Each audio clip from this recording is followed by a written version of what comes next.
I grew up working as an actor, primarily in musical theater where all I needed to be hired was to be cute and loud. But I didn't know anything about classical music, mainly because my whole life was spent hurled in that other direction.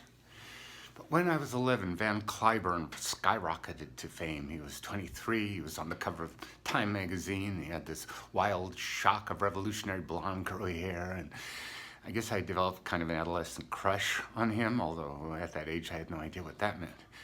He was coming to town to appear with the Chicago Symphony Orchestra, and I knew through my grandfather's friend Fritz, this dour Hungarian man, that I could secure tickets. I usually avoided Fritz. He was a nice man, but he always would run his fingers through his Brill cream and then run to shake hands with me. But Fritz, you see, was Fritz Reiner. He was director of the Chicago Symphony, and he would be conducting this orchestra. So I figured this one time I could deal with greasy hands. The concert was amazing. I was mesmerized. Cliburn started with Rachmaninoff's Piano Concerto No. 2, and then he played Beethoven's Concerto No. 5, the Emperor Concerto, and my head exploded. At 11, it was easy to transfer my obsession with Van Cliburn directly to that other ultimate droogie, Ludwig van. I played Beethoven incessantly at home, and then one day, offhandedly, my grandfather said to me, "You do know, don't you, that Beethoven was deaf?" My head exploded. The thing is, I wasn't exactly a skinny kid, even though I enjoyed a career on stage that was, like my backside, fairly substantial. I could stand in front of 2,800 people in the dark staring at me, and I knew that I somehow inexplicably had a power over them, although I had no idea why. I just knew that they were laughing with me, not at me. But then I had to go out in the street, and suddenly I would just disappear into the pavement. The only place I felt entirely comfortable at that point in my life was on a stage.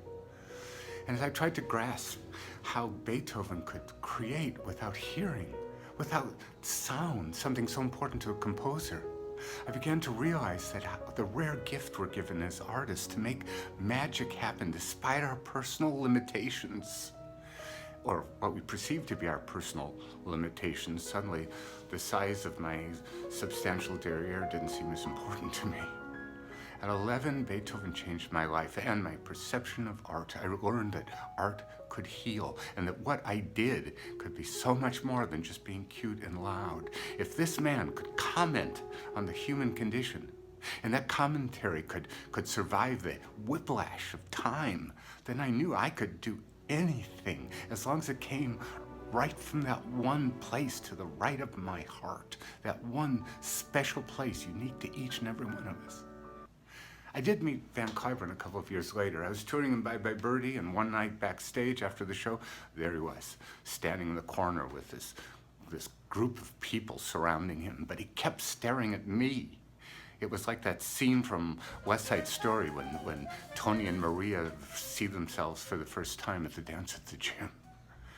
I was terrified and thrilled and rather apprehensive, especially when he motioned for me to come over to him. I glided across the room, bathed in colored lights, and in my head listening to the Bernstein's tango. And the closer I got to him, the more I could smell his English leather. I was sure he was going to tell me he wanted me to come away with him and travel the world as his constant companion, or at least tell me how fantastic I was in the show. Instead, he leaned close to my very surprised little face and said, "Where do I pee?"